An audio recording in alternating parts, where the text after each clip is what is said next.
low light, filmmaking, photography, all pros and cons of the 15 series, as well as some epic camera battles. So this is what I'm going to explore in my iPhone 15 Pro Max series while trying to find the limits of this phone. Hey, Steven is here, and you remember in my recent test of the iPhone 15 base model, I had a surprise inside the box. There is hair here. So let's see what gifts Apple has left for me this time with this Pro Max.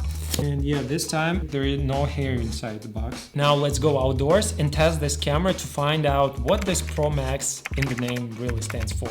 Let's go. 5x telephoto camera, and in particular I'm very curious how it works with image stabilization. And I will be filming in 4K in regular mode, and then I will switch to the super steady action mode and we'll compare the difference. Regular stabilization in 4K, 30 FPS, and let's go. I will be walking this way. As you see, the footage is very shaky, but I'm still trying to walk as smooth as possible in order to get fluid shot.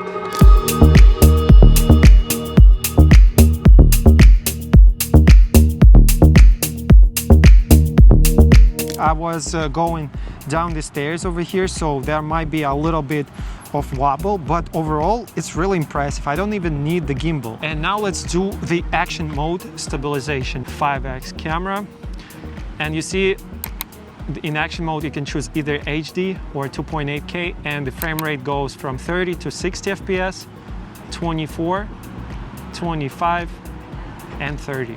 I'm just trying to keep the main subject centered. Everything goes from left to right, and I'm not really sure if the phone can handle it, but let's see. All right, that was really wobbly, like the frame was moving back and forth. Let's see the action mode.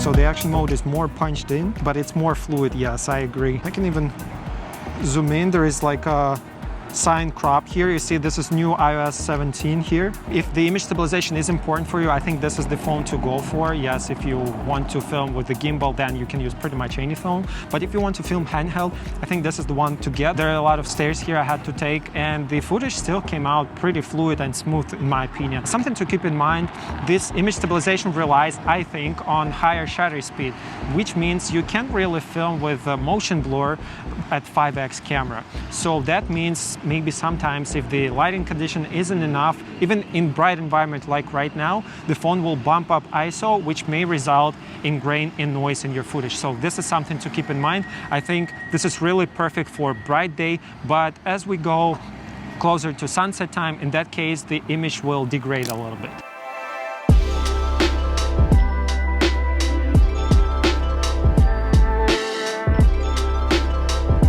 Now, another very important update for the video department, though I'm not sure how many people will find it useful, but now you can also film in ProRes log, and log looks like this basically. Also, I'm filming log right now on this camera, so this one is even more advanced, to be honest, because it's ProRes. It's uncompressed video file. With my memory left, I have only 17 minutes of maximum recording time, which isn't much, to be honest. That's why the USB Type-C port will come in handy for some people. The video will have higher dynamic range if I film during bright day and I want to capture details in the shadows and in the highlights. This will preserve more information, though it will not capture all the details in the sky and in the shadows, of course not, but it will preserve more of the image rather than filming in regular Rec 709.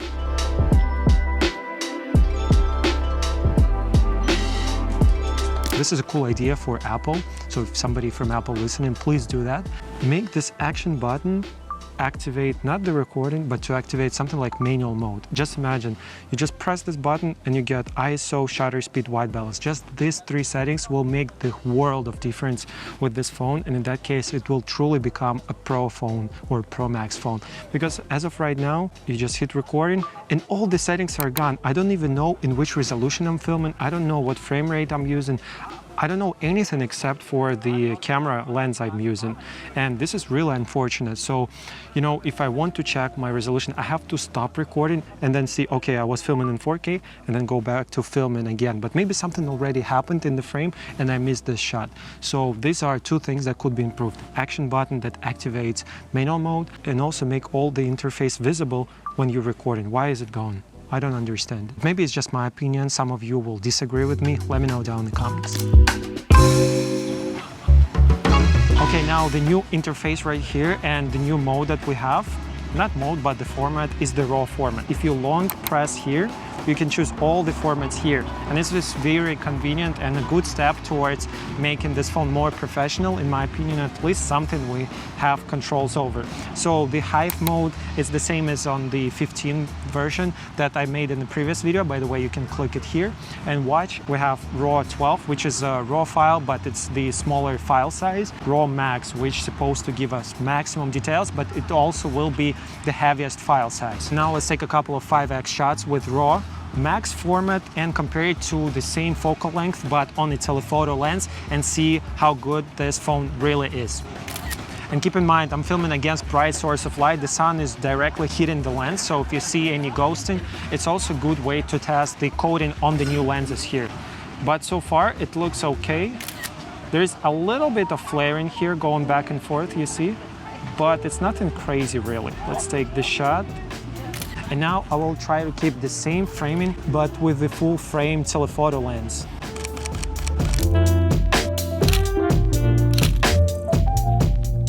Which one is the iPhone and which one is the telephoto full frame lens?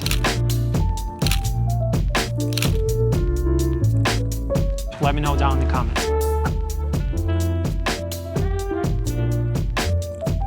Okay, now it's time to explore the cinematic mode on the 15 Pro Max. And the audio is also recorded through the iPhone. I'm not using any microphones right now. And what is it really cinematic? Well, personally for me, it's lighting and set design. And then we have everything else. And just to let you guys know, it's not necessary to have a blurred background to make your shot look cinematic. And I learned it through hard work and practice, spending a lot of time and effort sharpening my skill. The great news for you though, is you do not always have to dig the internet searching for the info, because most of the knowledge without any fluff is condensed on Skillshare. It has a wide variety of topics ranging from illustration, graphic design, and photography. By the way, what do you think about this image separation? What do you think about this bokeh? Does it look good to you? I have to stop the recording and only then I can adjust the blur. So right now I'm using f/16. When you adjust the aperture on cinema lenses, not only it affects the blur of the background, but also it changes the brightness of the image. Whereas here I was changing from f2.8 to f/16,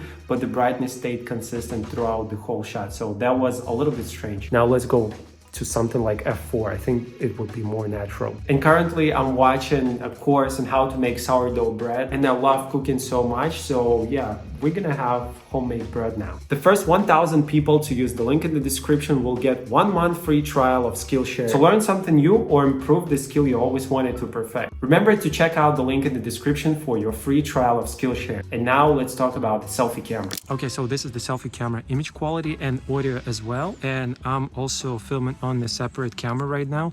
And I have the wireless microphone, so you can compare the audio quality. This is the iPhone 15 Pro Max. Audio, let me know what you think. Maybe it's better to hold the phone like this, I guess, so I'm not covering the microphone really much. And yeah, let's switch between two different microphones so you can compare yourself which one you prefer. This is the wireless mic and this is the iPhone microphone. And right now the sun is right over there and it's leading me. I'm not filming against bright source of light, but we will see how it performs if the conditions are reversed. So let's find out. Yeah, so this is the image quality from the selfie camera in cinematic mode and the audio quality sound as well. The colors look very nice, to be honest. I do love the way the skin tones look and the dynamic range so far. It looks really good. So for the comparison, this is the image quality from the selfie camera without any portrait modes on. You let me know which one you prefer. This one, the cinematic mode, or the regular one. Let me know which one you prefer. And this is another fact check we need to do for Apple, because there's 3 lenses, but they claim the phone has 7. So this is the super wide angle lens. Let's take the photo. And I'm not using RAW, by the way. I'm using just the regular JPEGs. Now, X1 camera. If we double press it, 28mm, triple press it, 35mm. But to be honest, it's just digital crop. And 2X is also digital crop. Why would they separate it? I'm not so sure. But let me just tell you the problem I'm having with 7 lenses thing. You see here, this is the 70 to 200. This is a zoom lens. So you see here, I have all the focal lengths. So technically, if I'm zooming from 70 to 71, I can say, oh, now it's an extra lens appeared, 72, 73, and so on, until I reach 200 millimeters. And I can say this 70 to 200 has 130 lenses inside one lens. So this is the logic Apple is using. So I don't think it's really fair to say the iPhone 15 Pro Max has 7 lenses. But if you do not agree with me, let me know how many lenses your phone has. Maybe it has, I don't know, 15 lenses, maybe it has 25 lenses. Let's just play Apple's game here. Why is he looking like that at me? Now let's do the portrait mode, see how it separates. In portrait mode, I can go to 5x.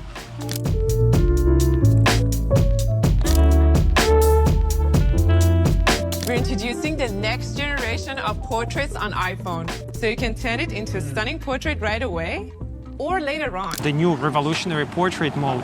I'm supposed to get this automatic portrait data capture. Now you see, if I disable the Pro Max, then it magically appears. So keep that in mind. It's either JPEGs with lower color grading potential or raw photos without portrait potential. So you need to choose. And I don't think it's really revolutionary, because if you compare it to a Google Pixel 7a, for $39 phone versus $1,800 phone, there's nothing revolutionary here, really. And I just thought of a comparison. Imagine getting the best kitchen in the world with all the cooking accessories, like world-class kitchen, but just to make a toast every day, and you're not cooking there at all. So this is something similar. We have really good hardware here, exceptional ultra-wide-angle lens, telephoto lens, everything, the processor, but you can't really cook with it. I mean, you can, but if you want to go a step further, you need to download third-party apps. Okay, so this is the Apple's 2023 answer to the flagships like Galaxy S23 Ultra and such. And it's crazy that the Ultra was released 9 months ago, but still performs better in many aspects than this Pro Max. And in which you ask? This I will save for the next video from this series, so make sure to subscribe and stay tuned for the next video. And meanwhile, make sure to watch this video next, as I think it will be perfect for you, and I'll see you there. Bye-bye.